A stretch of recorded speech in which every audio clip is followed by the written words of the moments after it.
आज की हमारी कहानी है व्यापारी का पुत्र, पंचतंत्र की कहानी।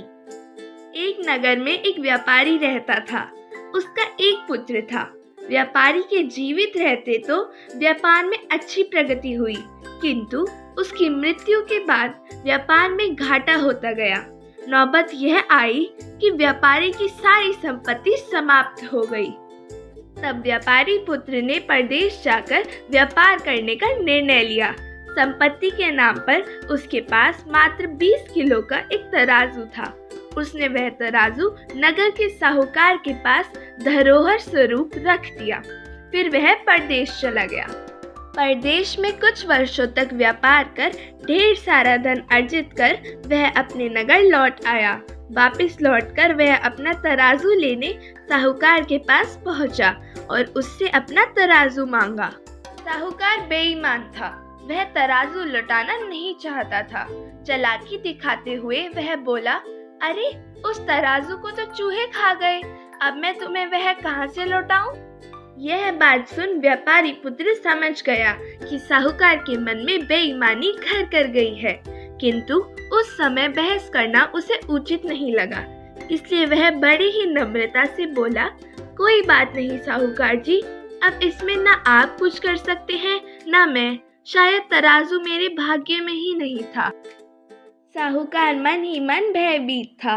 व्यापारी पुत्र की बात सुन उसने चैन की सांस ली। कुछ देर साहूकार से बातें करने के बाद व्यापारी पुत्र जब चलने को हुआ तो साहूकार से बोला, क्या आप अपने पुत्र को मेरे साथ भेज देंगे? परदेश से मैं आपके लिए एक उपहार लेकर आया हूँ, वह मैं आपके पुत्र के हाथों भिजवा दूंगा। साहूकार लोभी था। उपहार के लोभ में उसने अपने पुत्र को व्यापारी पुत्र के साथ भेज दिया। व्यापारी पुत्र साहूकार के पुत्र से बातें करता हुआ नदी किनारे पहुंचा।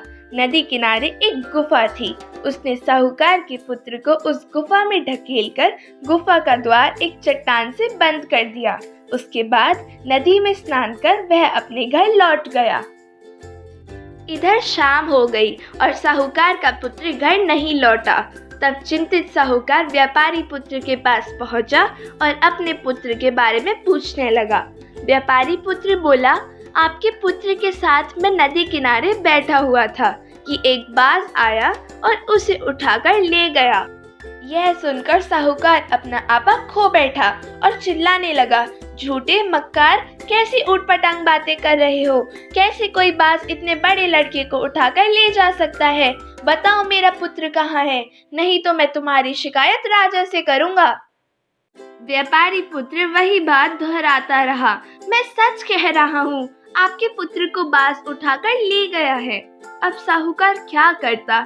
तुरंत राजा के पास पहुंचा और जाकर व्यापारी पुत्र की शिकायत कर दी। राजा द्वारा सैनिक भेजकर व्यापारी पुत्र को राज दरबार में बुलाया गया। व्यापारी पुत्र जब राज दरबार पहुंचा तो साहूकार चिल्लाने लगा, महाराज, इसने मेरे पुत्र का अपहरण किया है, इसे दंड दीजिए और मुझे मेरा पुत्र वापस दिलवाइए।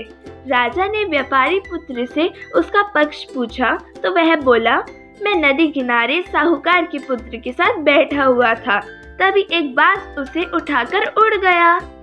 राजा को इस बात पर विश्वास नहीं हुआ। ऐसा कैसे हो सकता है? एक युवा लड़के को भला बाज कैसे उठाकर ले जा सकता है? तुम झूठे हो। यदि 20 किलो का मेरा लोहे का तराजू साधारण चूहे खा सकते हैं तो बाज भी सेठ के लड़के को उठाकर ले जा सकता है। व्यापारी पुत्र बोला और तराजू वाली बात बता दी। राजा को सारा माजरा समझते देर नहीं लगी। उसने साहूकार को फौरन व्यापारी पुत्र का तराजू वापस करने का आदेश दिया। साहूकार ने तराजू वापस कर दिया। तब व्यापारी पुत्र ने भी साहूकार के पुत्र को गुफा से बाहर निकालकर घर भेज दिया। तो दोस्तों, इस कहानी से हमें सीख मिलती है कि जब घी सीधी उंगली से ना निकले तो उंगली टेढ़ी करनी पड़ती है। आशा करती हूँ आपको हमारी आज की वीडियो अच्छी लगी होगी।